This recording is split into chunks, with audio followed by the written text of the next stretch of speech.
कहानी की शुरुआत 70 के दशक के कोलकाता के एक मध्यवर्गीय मोहल्ले से होती है। अमित राय यानी कि अमिताभ बच्चन एक बेहद ही शरीफ और खुशमिजाज इंसान है। वो रेलवे में एक छोटी सी नौकरी करता है, लेकिन उसका दिल बहुत बड़ा है। अमित का विवाह रेखा से हुआ है। दोस्तों, आज मैं आप लोगों को फिल्मी टंग में अमिताभ बच्चन और रेखा की बहुत ही मशहूर फिल्म दो अनजाने की स्टोरी सुनाने जा रही हूँ। अगर वीडियो पसंद आएगा तो लाइक और सब्सक्राइब कीजिएगा, अपने दोस्तों में शेयर कीजिएगा। शुरुआती दिनों में उनके बीच का रोमांस देखने लायक है। अमित अपनी पत्नी रेखा को पाकर खुद को दुनिया का सबसे खुशनसीब इंसान मानता है। उनके बीच छोटे छोटे पलों में प्यार झलकता है। शाम को ऑफिस से लौटते वक्त अमित कभी गजल गाता है तो कभी रेखा की पसंद की मिठाई भी लेकर आता है। अमित के लिए रेखा सजती है, संवरती है। वे दोनों विक्टोरिया मेमोरियल के बागों में घूमते हैं, ट्रम की सवारी करते हैं और गंगा के घाट पर बैठकर अपने भविष्य के सपने बुनते थे। अमित उसे चिढ़ाता है। रेखा अपनी तिरछी नज़रों से उसे शर्मा कर देखती है। वो दौर उनके बीच का हनीमून पीरियड था, जहाँ पैसे कम थे पर प्यार बेशुमार था। जैसे जैसे समय बीतता है, अमित और रेखा का एक बेटा होता है। अब घर की जिम्मेदारियां बढ़ जाती हैं। अमित अपनी सीमित आय में ही खुश रहने की कोशिश करता है और रेखा को भी कहता है कि ऊपर वाले ने जो भी दिया है उसी में खुश रहना चाहिए। लेकिन रेखा के मन में धीरे धीरे असंतोष घर करने लगता है। वो जब पड़ोस की औरतों को महंगे गहने और गाड़ियों में देखती तो उसे भी अपनी जिंदगी फीकी लगने लगती है। अमित उसे समझाता है कि प्यार से पेट भरता है, दौलत से नहीं। लेकिन रेखा को अब अमित का वो पुराना रोमांस और सादगी उबाऊ लगने लगता है। वो एक ऐसी चिड़िया थी जो सोने के पिंजरे में कैद है, जबकि अमित उसे अपनी बाहों के आज़ाद आसमान में रखना चाहता था।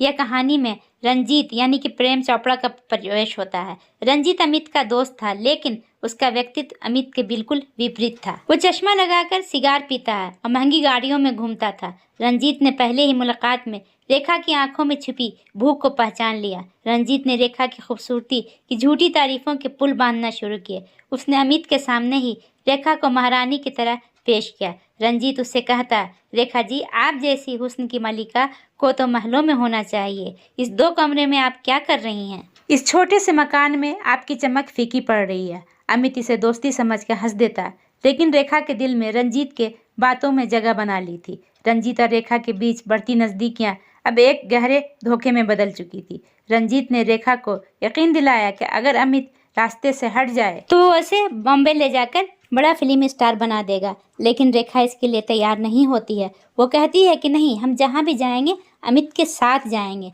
वो किसी भी तरह से अमित को तैयार करती है और साथ में वो एक रात बॉम्बे के लिए निकल पड़ते हैं। जब वे तीनों ट्रेन में यात्रा कर रहे थे, बाहर सन्नाटा था। ट्रेन की पटरियों की आवाज़ के बीच अमित दरवाजे पर खड़ा हुआ था और रंजीत से बात कर रहा था। रंजीत थोड़ी देर में बातों ही बातों में देखता रहा और उसने अमित को धक्का दे दिया और उसने रेखा को आकर कहा, अमित ट्रेन पर काफ़ी दरवाजे के पास लटका हुआ था और वो गिर गया और उसकी मृत्यु हो गई। रेखा तो पहले बहुत चिल्लाई, रोई, लेकिन रंजीत ने उसे तसल्ली देते हुए कहा कि ऊपर वाले को यही मंजूर था। कोई बात नहीं, अमित अब नहीं रहा तो क्या हुआ, मैं तो हूँ तुम्हारे साथ। मैं तुम्हारे बच्चे के भविष्य के बारे में सोचूंगा और तुम्हें एक बहुत बड़ा फिल्म स्टार बना दूंगा। रेखा भी उसकी बातों में आ गई और वो सब बॉम्बे पहुँच गए। अमित नीचे गहरी खाई में गिर जाता है, लेकिन वो मरता नहीं है, बल्कि उस सिर पर गहरी चोट लगती है। वो और अपनी यादाश्त खो बैठता है। वो एक अनजान शहर में कई सालों तक दर दर भटकता है। उसे अपना नाम तक याद नहीं रहता। लेकिन एक दिन एक हादसे के दौरान उसके सिर पर फिर से चोट लगती है। अतीत की सारी परतें खुल जाती है। उसे याद आता है कि वो अमित राय है। उसे धक्का याद आता है, रंजीत का चेहरा याद आता है और वो समझता है कि रंजीत के साथ रेखा भी उसकी हत्या में मिली हुई है। उसका प्यार अब नफरत की आग में बदल चुका होता है। वो कसम खाता है कि वो अपनी मौत का बदला लेगा। वो अपनी मेहनत काबिलियत से फर्श से अर्श तक पहुंचता है। अपना नया नाम रखता है, नरेश दत्त। नरेश दत्त अब एक ताकतवर फिल्म प्रोड्यूसर बन चुका है। वो बॉम्बे आता है। रेखा अब सुनीता देवी नाम की एक मशहूर और नखरेबाज हीरोइन बन चुकी है, जिसका सारा काम रंजीत संभालता है। अमित एक ऐसी फिल्म बनाने का ऐलान करता है जिसकी कहानी हूबहू उसकी अपनी ज़िंदगी पर आधारित होती है।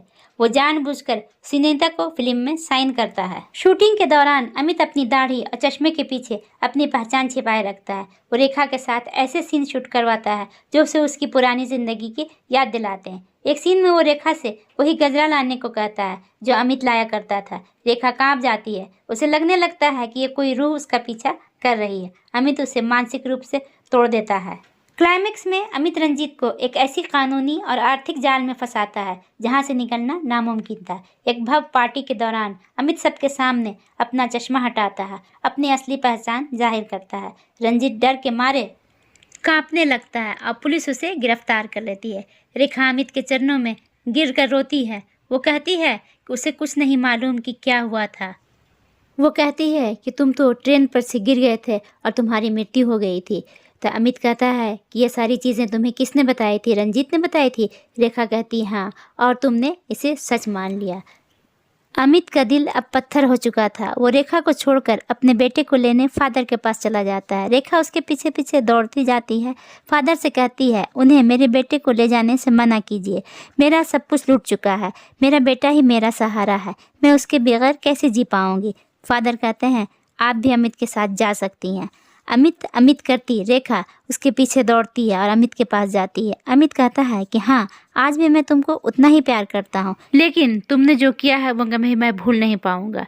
इसलिए अब वो वाली बात नहीं होगी, लेकिन तुम हमारे और मेरे बच्चे के साथ रह सकती है। दोस्तों, वीडियो पसंद आया तो लाइक और सब्सक्राइब कीजिए, अपने दोस्तों में शेयर कीजिए। Thank you for watching.